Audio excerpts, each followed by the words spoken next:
Hello friends and dear students, आज मैं आपके लिए लेकर के आया हूँ diploma in pharmacy second year के सब्जेक्ट फार्माकोलॉजी का model question paper number second. ये मॉडल क्वेश्चन पेपर जो है वो फार्मेसी काउंसिल ऑफ इंडिया के लेटेस्ट एग्जामिनेशन पैटर्न और syllabus pattern that is ER 2020 के ऊपर बेस्ड होगा। यानी आप भारतवर्ष के किसी भी यूनिवर्सिटी, किसी भी कॉलेज, किसी भी बोर्ड से पढ़ रहे हो, इस वर्ष जो आपको diploma in pharmacy second year में क्वेश्चन पेपर मिलेगा वो कुछ इसी प्रकार का होगा। इस पेपर से पहले हमने एक पेपर और अपलोड किया था जो था हमारा फार्माकोलॉजी का मॉडल क्वेश्चन पेपर नंबर 1, और इसमें जो आपका सिलेबस है फार्माकोलॉजी का उससे आधे टॉपिक्स पे पेपर हमने बनाया था। और हमने आपसे कहा था कि जो टॉपिक्स छूट गए हैं या जो लास्ट के टॉपिक्स हैं जो कि इस पेपर में इंक्लूड हमने नहीं किया था, उनसे जो रिलेटेड प्रश्न बन सकते हैं, उनसे जो रिलेटेड इंपॉर्टेंट क्वेश्चन हो सकते हैं, उनको लेकर के मैं आपको मॉडल क्वेश्चन पेपर नंबर 2 दूंगा। तो ये मॉडल क्वेश्चन पेपर नंबर 2 आज हम लोग लेकर के आ रहे हैं। एक चीज़ और, ये जो मॉडल क्वेश्चन पेपर है जो हमने पहले अपलोड किया था और जो और सब्जेक्ट्स के मॉडल क्वेश्चन पेपर मैंने अपलोड किए हैं उसके लिंक आपको डिस्क्रिप्शन में मिल जाएंगे, वहां से आप इनको जरूर देख लीजिएगा। मॉडल क्वेश्चन पेपर नंबर 1 और मॉडल क्वेश्चन पेपर नंबर 2, इसमें जो भी क्वेश्चंस इंक्लूडेड हैं, खास करके पार्ट बी और पार्ट सी में जो कि शॉर्ट आंसर टाइप क्वेश्चंस या लॉन्ग आंसर टाइप क्वेश्चंस हैं, उनको अगर आप अच्छी तरीके से तैयार करके जाओगे तो आपको कोई भी फेल नहीं कर सकता, क्योंकि ये सभी प्रश्न इन मॉडल क्वेश्चन पेपर में मैंने जो रखे हैं वो इंपॉर्टेंट हैं, प्रीवियस ईयर्स में डिफरेंट यूनिवर्सिटी या बोर्ड्स के द्वारा पूछे जा चुके हैं। यानी एग्जाम में जाने से पहले आप सभी को इन प्रश्नों को कम से कम एक बार जरूर हल करके देख लेना चाहिए। मैं हूं डॉक्टर प्रजन्य शुक्ला। चलिए शुरू करते हैं। तो जैसा हमने पहले ही आपको बताया कि जो एग्जामिनेशन पैटर्न ER 2020 के अंतर्गत आपको दिखेगा, आपका जो क्वेश्चन पेपर होगा वो 3 आवर्स का होगा और टोटल 80 मार्क्स का होगा। ये क्वेश्चन पेपर आपके 3 पार्ट्स में बटे होंगे, पार्ट A, B और C में। ए में आपको टोटल 20 क्वेश्चंस मिलेंगे जो कि very short answer type questions, MCQ, fill in the blanks, true and false जैसे क्वेश्चंस होते हैं, और आपको सभी प्रश्न यहां पर हल करना होता है और सभी प्रश्न के सही उत्तर के लिए आपको 1 मार्क्स मिलता है। नेक्स्ट पार्ट बी जो है हमारा, उसमें 11 क्वेश्चंस हमें देखने को मिलते हैं जो कि शॉर्ट आंसर टाइप होते हैं। इनमें से जो भी आपको अच्छे तरीके से 10 प्रश्न आ रहे हैं उन्हें आपको हल करना होता है, यानी एक प्रश्न आप यहाँ पर छोड़ सकते हैं और सभी सही प्रश्न के उत्तर के लिए आपको 3 मार्क्स यहाँ पर मिलेंगे। पार्ट सी जो है वो लॉन्ग आंसर टाइप क्वेश्चंस का होता है, जहां पे टोटल 7 क्वेश्चंस हमें देखने को मिलते हैं। इन 7 क्वेश्चंस में कोई भी 6 क्वेश्चंस आपको अटेम्प्ट करने होंगे जो आपको अच्छी तरीके से आता हो, और हर एक सही आंसर के लिए आपको 5 मार्क्स यहां पर मिलते हैं।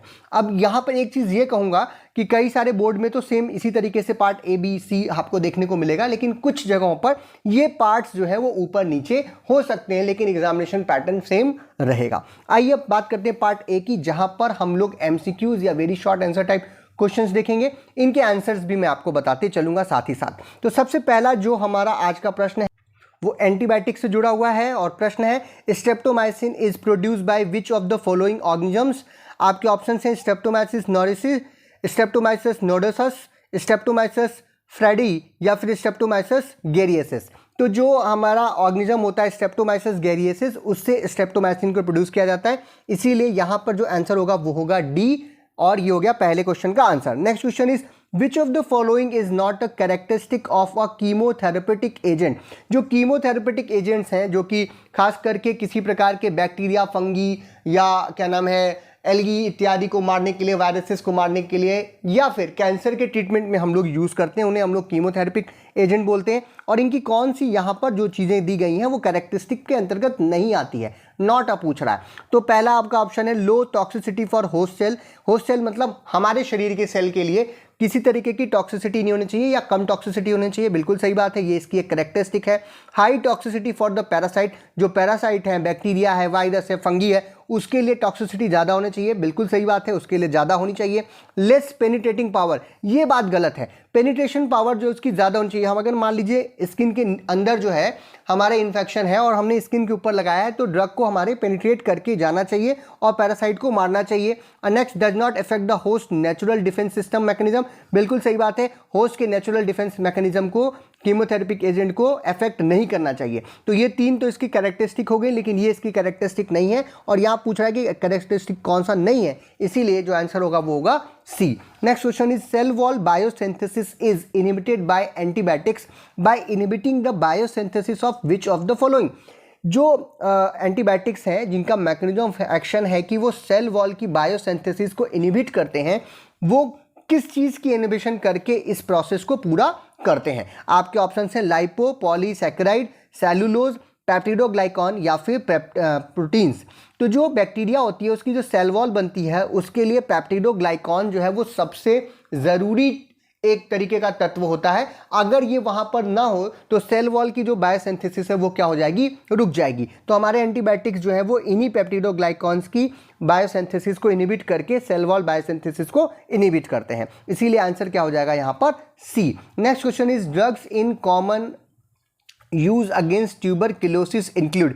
ट्यूबरक्लोसिस जो है वो माइकोबैक्टीरियम ट्यूबरकुलोसिस से होता है। ये प्रश्न कई बार पूछा गया है किससे होता है, और इसका जो इलाज जब हम लोग करते हैं तो कौन सी ड्रग सबसे ज़्यादा कॉमन है। आपके ऑप्शंस हैं वैनकोमाइसिन, टेट्रासाइक्लिन, आइसोनियाजिड या नन ऑफ द अबव। तो आज की डेट में भी अगर किसी व्यक्ति को ट्यूबरकुलोसिस होता है तो आइसोनियाजिड यूज़ किया जाता है, जो कि काफ़ी पुरानी ड्रग है और ट्यूबरकुलोसिस के इलाज में बहुत सालों से लगातार यूज़ की जा रही है, आज भी यूज़ की जाती है। आपके ऑप्शन सी में जो लिखा हुआ है आइसोनियाजिड, तो आंसर हो जाएगा isoniazid. Next is which of the following given hormones regulate blood, calcium and phosphate in the human body. Human body में ब्लड का कैल्शियम और फॉस्फेट लेवल कौन सा हार्मोन जो है वो आपका रेगुलेट करता है। आपके ऑप्शन है ग्लूकागॉन, पैराथायराइड हार्मोन, थायरॉक्सिन या फिर ग्रोथ हार्मोन। तो ग्रोथ हार्मोन ग्रोथ के लिए है, जो आपके शरीर की सेल्स, आपके शरीर की लंबाई, बोन की लंबाई इत्यादि बढ़ाने के काम में आता है। थायरॉक्सिन जो है वो मेटाबॉलिज्म को जो है कंट्रोल करता है, साथ ही साथ जो है वो आपके शरीर, आपके दिमाग को भी ग्रोथ करने में मदद करता है। ग्लूकागॉन जो है वो ग्लूकोज के क्या नाम है, मेटाबॉलिज्म से रिलेटेड है। और जो हमारा पैराथायराइड हार्मोन्स होता है ये ब्लड में ब्लड में फॉस्फेट और कैल्शियम इन दोनों की मात्रा को रिलीज करवाने और उनकी मात्रा को लगातार मेंटेन करने के काम में आता है। इसीलिए यहाँ पे जो आंसर होगा वो होगा B, that is parathyroid hormone. Next question is hormone responsible for the release of milk from the mammary gland. जो महिलाएं होती हैं, जो प्रेग्नेंट लेडीज होती हैं, तो उनका जो मेमलरी ग्लैंड है वो हमेशा मिल्क सिक्रीट नहीं कर रहा होता। जब प्रेगनेंसी कंप्लीट हो जाती है, यानी कि डिलीवरी हो जाती है, उसके बाद मिल्क प्रोडक्शन शुरू होता है। और वो मिल्क प्रोडक्शन शुरू करने का काम जो एक हार्मोन करता है, वही पूछा है कि कौन सा है। आपके ऑप्शन है एड्रेनलिन, थायरॉक्सिन, प्रोजेस्टेरॉन या फिर ऑक्सीटोसिन। तो एड्रेनलिन जो है हम सब लोग पहले भी जान चुके हैं कि ये हमारे शरीर के डिफरेंट वर्क को करवाने के काम में आता है, खास करके जो कि एड्रेनर्जिक जो नर्वस सिस्टम है उससे रिलेटेड होता है। थायरॉक्सिन अभी अभी मैंने आपको बताया। प्रोजेस्टेरॉन जो है वो भी एक फीमेल हार्मोन है जो कि सिक्रीट होता है और उनकी जो मेंस्ट्रुअल साइकिल वगैरह है उसका मेंटेनेंस कॉज करता है। जो ऑक्सीटोसिन होता है ये मेमलरी ग्लैंड से मिल्क के रिलीज करने के लिए रिस्पॉन्सिबल होता है। तो आपने देखा भी होगा इसका मिसयूज भी होता है। ऑक्सीटोसिन के इंजेक्शंस मार्केट में आते हैं। इसी ऑक्सीटोसिन को गाय को या भैंस इत्यादि को लगा करके जो दूध प्रोड्यूस करने वाले लोग हैं वो गलत तरीके से दूध जो है वो प्रोड्यूस भी करते हैं। तो ऑक्सीटोसिन जो है वो मिल्क रिलीज करने वाला हार्मोन है। Next question is which of the following is the mechanism of action of heparin. Heparin जो होता है उसका मैकेनिज्म ऑफ एक्शन क्या है। आपके ऑप्शन है heparin inhibit the hepatic synthesis of clotting factors, ये नहीं होता।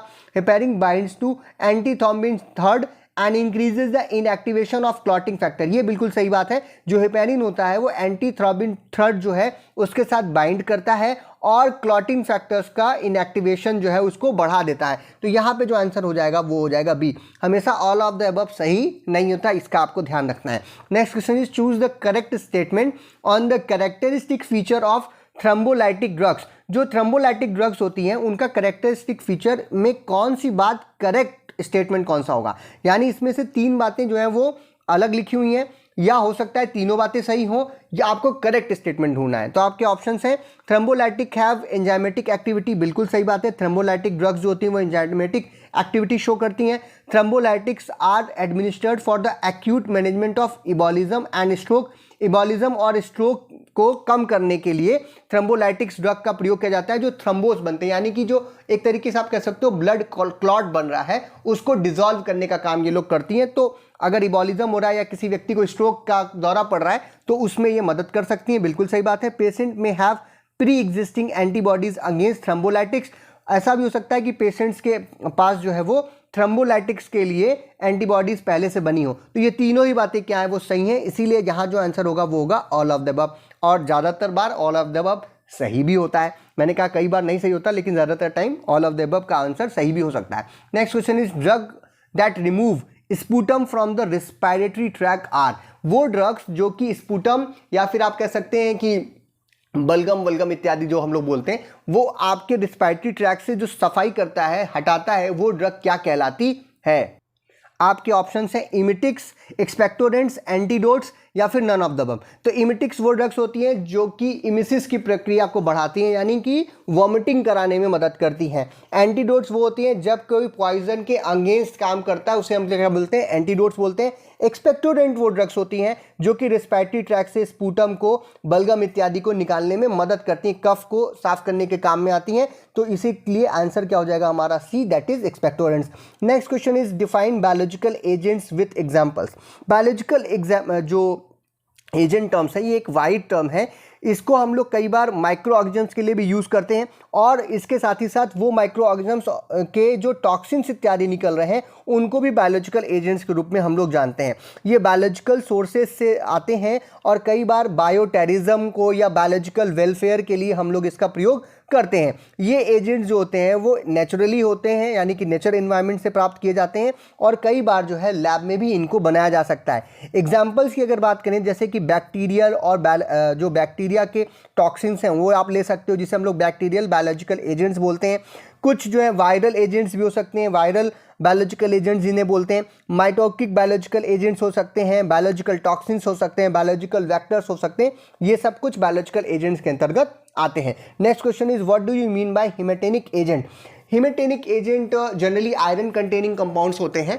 जब आपके शरीर में आयरन की कमी की वजह से अनीमिया की स्थिति हो जाए। अनीमिया की स्थिति का मतलब है कि जब आरबीसी या आपका हीमोग्लोबिन की मात्रा शरीर में लगातार कम हो तो उसे हम लोग अनीमिया बोलते हैं, और उस अनीमिया को ठीक करने के लिए हम लोग आयरन कंटेनिंग कंपाउंड्स देते हैं, जिसे हम लोग हिमेटेनिक एजेंट के रूप में जानते हैं, जैसे फेरस सल्फेट हो गया, फेरस ग्लूकोनेट हो गया, ETC। Next question is write the uses of estrogen. Estrogen जो होता है वो एक हार्मोन है जो कि जनरली लेडीज़ के अंदर सिक्रीट हो रहा होता है, पुरुषों में होता है लेकिन कम मात्रा में होता है, लेडीज़ में ज़्यादा मात्रा में होता है, और फीमेल कैरेक्टरिस्टिक्स को जो है वो दर्शाने के काम में आता है। कई बार जो है हम लोग एस्ट्रोजन जो है वो बाहर से थेरेपी में भी यूज़ करते हैं, क्योंकि कई बार जो है जो लेडीज़ हैं उनका हार्मोनल कम्बिनेशन जो है वो गड़बड़ हो जाता है, तो उसको ठीक करने के लिए कुछ सिम्टम्स होते हैं, जैसे मीनोपॉज के जो सिम्टम्स होते हैं, जो 45 साल से ज़्यादा उम्र की औरतें होती हैं, उनमें काफ़ी सारी प्रॉब्लम्स आती हैं, उनको ठीक करने के लिए होता है।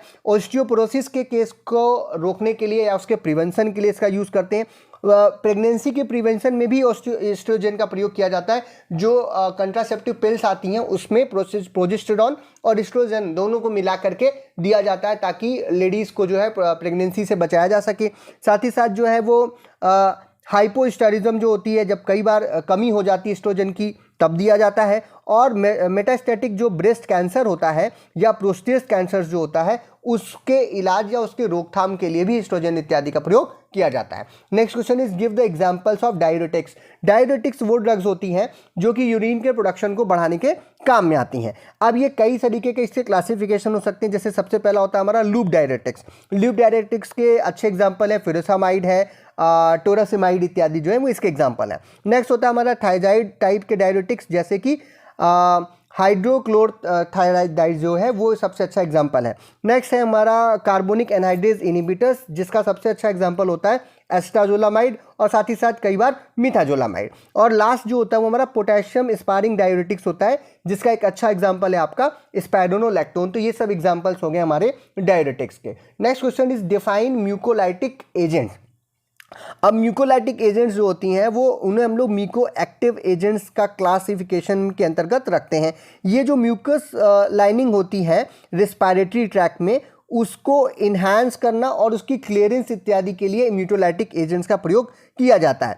म्यूकस जो होता है वो हमारी बॉडी का एक डिफेंस सिस्टम है, जो कि एक चिपचिपा सा पदार्थ होता है, जो कि हमारे रेस्पिरेटरी ट्रैक्ट से जनरली सिक्रीट किया जाता है, ताकि किसी तरीके के बैक्टीरिया या डस्ट पार्टिकल्स इत्यादि जो है वो उसमें चिपक जाए, और फिर हम खास करके या छींक करके इन सब चीज़ों को क्या करें, अपनी बॉडी से बाहर निकाल दें। तो म्यूकोलाइटिक एजेंट जो है वो इनके सिक्रीशन को बढ़ा करके हमारे डिफेंस सिस्टम को बढ़ाने का काम करते हैं, ताकि हार्मफुल पैथोजन पैथोजन से हम लोग अपने आप को बचा सकें। और इसकी वजह से जो कई बार क्या होता है वो जम भी जाता है, तो उसका अगर प्रोडक्शन बढ़ाएंगे तो उसकी जो डाइल्यूशन होगा और उसको फिर हम आसानी से बाहर निकाल सकते हैं। तो म्यूकोलाइटिक एजेंट्स का यही काम होता है और यही मतलब होता है। Next question is which of the following statements about histamine is correct. Histamine के बारे में कौन सी बात सही है। Histamine is stored in the peripheral nerve endings.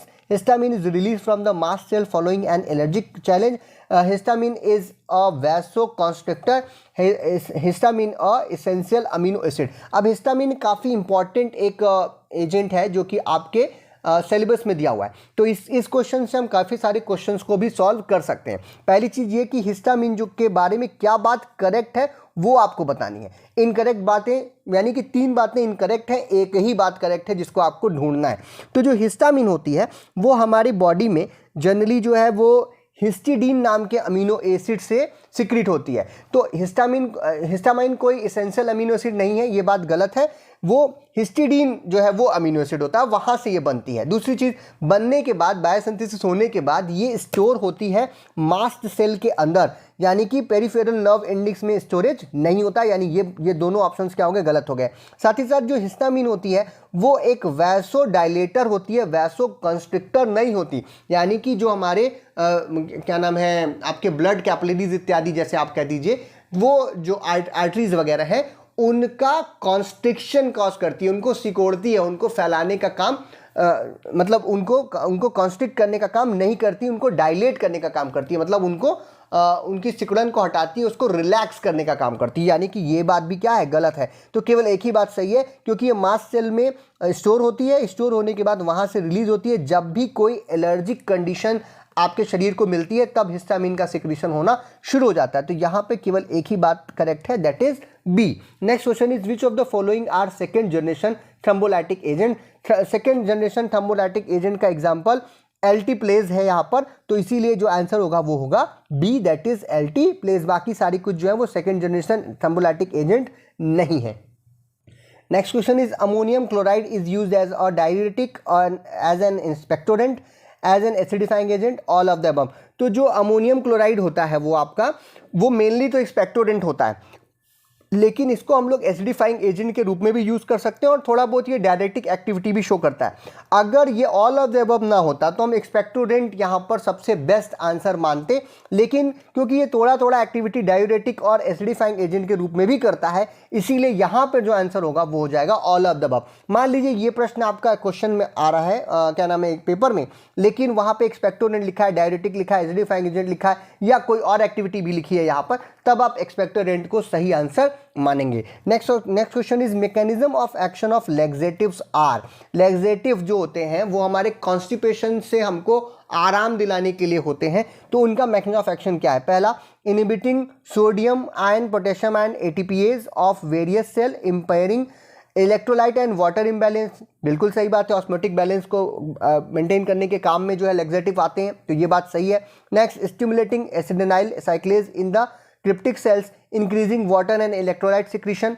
ये बात भी सही है, वाटर और इलेक्ट्रोलाइट का सिक्रीशन को बढ़ा करके अपना एक्शन वो शो करते हैं, बल्क फॉर्म करते हैं या ऑस्मोटिक बैलेंस को जो है वो बदलते हैं। Next, enhancing prostaglandin synthesis mucosa which increase the secretion, secretion को इंक्रीज करके चिपचिपा बनाते हैं या लिक्विफाइड करते हैं हमारे फीकस को, ताकि वो आसान तरीके से जो है बाउल से बाहर निकल जाए। तो कॉन्स्टिपेशन में तीनों चीज़ें जो आराम पहुंचाने के काम में आती हैं, यानी कि अलग अलग लैक्सेटिव इन तीनों तरीके से काम कर सकते हैं, इसीलिए यहाँ पर जो आंसर होगा वो होगा all of the above. Next question is drug use for the malaria chemoprophylaxis and treatment. Malaria के बचाव के लिए, उसके रोकथाम के लिए या फिर उसके ट्रीटमेंट के लिए इसमें से कौन सी ड्रग यूज़ की जाती है। तो ये बच्चा जानता है कि मलेरिया में जो सबसे पहली और सबसे अच्छी ड्रग आज भी यूज़ की जाती है वो होती है क्लोरोक्विन, इसीलिए यहाँ पे जो आंसर हो जाएगा वो हो जाएगा A, that is chloroquine. Next question is penicillin resistance commonly occurs through the generation of beta लैक्टमेसेस।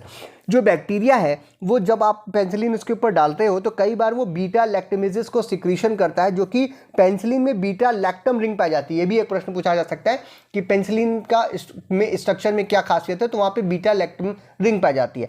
तो ये बीटा लैक्टमेजेस जो वो सिक्रीट करता है वो बीटा लैक्टम रिंग को तोड़ देता है और पेनिसिलिन का स्ट्रक्चर में बदलाव हो जाता है, पेनिसिलिन अपना काम सही तरीके से नहीं कर पाती। तो ये बात बिल्कुल, ये ट्रू है या फॉल्स ये पूछ रहा था, तो ये बात ट्रू है। और इसीलिए हमें बीटा लैक्टमेज इनहिबिटर्स जो हैं वो पेनिसिलिन के साथ देने पड़ते हैं ताकि पेनिसिलिन की जो एक्टिविटी है वो बढ़ जाए। तो ये हो गया हमारे 20 क्वेश्चंस ऑफ पार्ट ए और इनके आंसर विद एक्सप्लेनेशन मैंने बताने की कोशिश की। नेक्स्ट इज पार्ट बी और पार्ट सी, जहां पर इंपॉर्टेंट क्वेश्चंस हैं। ये इन क्वेश्चंस को तो आप जरूर देख के जाइएगा, क्योंकि इन्हीं क्वेश्चंस में से जो मैंने पार्ट 1 डाला था वीडियो वो और ये, यहाँ से अगर आप इन सभी प्रश्नों को तैयार करके चले गए तो मैं 101% गारंटी ले रहा हूँ कि आप लोग कभी भी फेल नहीं होंगे, अच्छे नंबरों से पास होंगे, ज़्यादातर प्रश्न आपको मिलेंगे। अभी जो पहला paper board of technical education Uttar Pradesh में हुआ है आपके community pharmacy and management subject का, अगर आप वो पेपर उठाएंगे और हमारे दिए गए दोनों मॉडल क्वेश्चन पेपर नंबर 1 और model question paper number 2 community pharmacy का देखेंगे आप, तो आप देखोगे कि लगभग 90% क्वेश्चंस आपको वहां मिलेंगे और कुछ क्वेश्चन तो बिल्कुल वैसे के वैसे मिलेंगे जो हमने ड्राफ्ट किए थे। तो ये इसलिए है क्योंकि ये सभी प्रश्न इंपॉर्टेंट है, प्रीवियस ईयर्स में पूछे गए हैं, तो इनके पूछे जाने की संभावना अपने आप ही ज़्यादा हो जाती है। ठीक है, तो हम लोग इसी को एक्सपीरियंस के बेस पे आपके सामने रख रहे हैं। तो पहला प्रश्न है और यहाँ पे टोटल आपको 11 प्रश्न मिलेंगे, जिसमें से 10 आपको करने हैं जो अच्छे तरीके से आपको आ रहा हो, और इसके आंसर आप किसी भी बुक से, अपनी किताबों से, अपने टीचर्स के नोट से या सीनियर्स के नोट से जरूर ढूंढ लीजिएगा। पहला हमारा write a short note on anti platelet agents और anticoagulants. Next is what are the expectorants and mucolytic agents, तो अभी मैंने इन दोनों के बारे में आपको बताया है। Write a short note on proton pump inhibitors and ulcer protectives. Next is give the classification of anti neoplastic agent, जिसे हम लोग कैंसर एंटी कैंसर एजेंट्स भी बोलते हैं, वही एंटी नियोप्लास्टिक एजेंट्स होते हैं। Next is right a short note on proton pump inhibitors and ulcer protective. ये क्वेश्चन रिपीट हो गया है, इसमें से दोनों में से हटाना था। आप एक में प्रोटॉन पंप इनहिबिटर पूछा जा रहा है और एक में अल्सर प्रोटेक्टिव पूछा जा रहा है, इस तरीके से देखिएगा। Next is give the classification and pharmacological actions of diuretics और लेक्सेटिव्स एंड परगेटिव्स। तो डायूरेटिक्स को भी मैंने बताया, लेक्सेटिव परगेटिव जो भी वो भी थोड़ा बहुत बताया अभी, तो ये इनके बारे में आपको बताना है कि ये क्या है, इनका क्लासिफिकेशन देना है और इनके फार्माकोलॉजिकल एक्शंस बताने हैं। Next is definition, classification and pharmacological action of any two of following. आपके 4 में से कोई 2 करने हैं, जैसे कि पेनिसिलिन है, फ्लूरोक्विनोलोन्स है, टेट्रासाइक्लिन्स है, सल्फोनामाइड्स है। ये काफ़ी important class of anti bacterial agents या एंटीबायोटिक्स हैं और इनमें काफ़ी ज़्यादा जो है इनके पूछे जाने की संभावना है, तो इन चारों को अच्छी तरीके से आप जरूर तैयार करके जाइएगा। Next is give the introduction, classification and pharmacology of the following any 3 anti tubercular agent, बहुत बार पूछा गया है। एंटी मलेरियल एजेंट भी बहुत बार पूछा गया है। एंटी डायरेटिक्स भी बहुत बार पूछा गया है। डायरेटिक्स अलग पूछा गया, एंटी डायरेटिक्स अलग से पूछा गया है, एंड एंटी फंगल एजेंट्स भी इंपॉर्टेंट है, तो इसको जरूर इन चारों को आप लोग देख करके जाइएगा। Next is give the pharmacological actions of prostaglandins. Question number 10, right a short note on any 3, किसी भी 3 के ऊपर आपको शॉर्ट नोट लिखना है। ऑक्सीटोसिन के ऊपर, कार्टिकोस्टेरॉइड्स के ऊपर, hormonal replacement therapy and serotonin. इन चारों में से किसी भी 3 के ऊपर आपको शॉर्ट नोट लिखना है, लेकिन ये चारों ही इंपॉर्टेंट हैं, इसको जरूर आप पढ़िएगा। Next is give physiological and pathological role and clinical uses of thyroid hormones and insulin. Next part C. Part C जो है यहाँ पर आपको डिटेल में आंसर करना है, जितना आप जानते हैं उतना आपको लिखना है, और टोटल यहाँ पर आपको 7 क्वेश्चंस मिलेंगे, जिसमें से कोई भी 6 प्रश्न आपको जो अच्छी तरीके से आ रहे हैं उनको सॉल्व करना है। हर सही आंसर के लिए आपको 5 मार्क्स मिलेगा। पहला है discuss and explain in the detail about sex hormones. Next explain bronchodilators and antiviral agents in the detail. Discuss definition, classification, pharmacological action, dose and contraindication of the thrombolytic drugs. Next, give definition, classification, pharmacological action and dosage of following any 2, that is hematinic agents and bronchodilators and antidiarrheal agents. इन तीनों में से किसी 2 को आपको paper में लिखना होगा, लेकिन ये तीनों इंपॉर्टेंट है, इसको जरूर पढ़िएगा। Next, give physiological and pathological role and clinical uses of progesterone, vitamin D and oxytocin. Next, give classification and clinical uses and adverse effect of antihistaminics or 5-HT antagonist. Next last question is give classification, dose, indication and contradictions of the drug belonging to anti neoplastic agents और cephalosporin. Cephalosporin जो है वो antibiotic के अंतर्गत आती हैं और जो हमारा जो है एंटी नियोप्लास्टिक एजेंट जो है वो कैंसरस एजेंट होते हैं। तो इसका क्लासिफिकेशन कई बार पूछा गया, तो ज़रूर आप यहाँ पर देख करके जाइएगा। तो ये था आज का हमारा वीडियो जहाँ पर हमने फार्माकोलॉजी का मॉडल क्वेश्चन पेपर नंबर 2 दिया है, जैसा कि आपके साथ वादा किया था जब मैंने model question paper number 1 upload किया था। इनमें जो भी प्रश्न पार्ट बी और पार्ट सी में है, मैं पुनः आपसे कह रहा हूँ इनको आप जरूर तैयार करके जाइएगा। इन्हीं में से आपके पेपर में प्रश्न आपको देखने को मिलेंगे और अच्छे तरीके से अगर आप इनको तैयार करके जाएंगे तो आप बहुत ही अच्छे मार्क्स ला सकते हैं। अब पार्ट ए में जो MCQs हैं, जो very short answer type questions हैं, उनकी गारंटी तो नहीं ली जा सकती क्योंकि वहाँ पर कहीं से भी प्रश्न पूछा जा सकता है, 20 प्रश्न कहीं से भी बन सकते हैं। फिर भी कुछ प्रश्न आपको इन प्रश्नों को हल करने से और इनके एक्सप्लेनेशन को सुनने से वहाँ पर मिल सकते हैं। और ऐसा आज के पेपर में भी हुआ है। जो आज पेपर हुआ था Uttar Pradesh technical education board का, उसमें कई सारे प्रश्न जो है वो आए हैं जो मैंने पेपर बनाया था मॉडल क्वेश्चन पेपर, वहाँ से। तो आपको उससे फ़ायदा ज़रूर होता है। और ये पेपर इसलिए भी है ताकि आप प्रैक्टिस कर सकें कि किस तरीके का पेपर आ रहा है और अपनी तैयारी को और निखार सकें। तो अगर ये वीडियो आपको पसंद आया तो इसे लाइक कीजिए। थोड़ा जल्दी जल्दी बोलना पड़ा ताकि वीडियो का शॉर्ट में बने, बहुत लंबा वीडियो ना बने। कई बार लोग कमेंट करते हैं कि सर इतनी जल्दी जल्दी क्यों बोल रहे हैं। जल्दी जल्दी बोलना पड़ता है, नहीं तो वीडियो बहुत लंबा बन जाएगा। आधे घंटे का से ऊपर का वीडियो वैसे भी बन रहा है, आधे घंटे करीब का, कहीं 1 घंटे का बन गया तो वैसे भी कोई नहीं देख पाएगा। आपके पास एग्जाम में कम समय होता है तो जल्दी हो इसलिए करना पड़ता है। तो वीडियो अगर आपको पसंद आए तो इसे लाइक कीजिए, अपने फ्रेंड्स में शेयर कीजिए, चैनल पर नए हो तो चैनल को सब्सक्राइब कीजिए। और वीडियो को देखने के लिए बहुत बहुत धन्यवाद।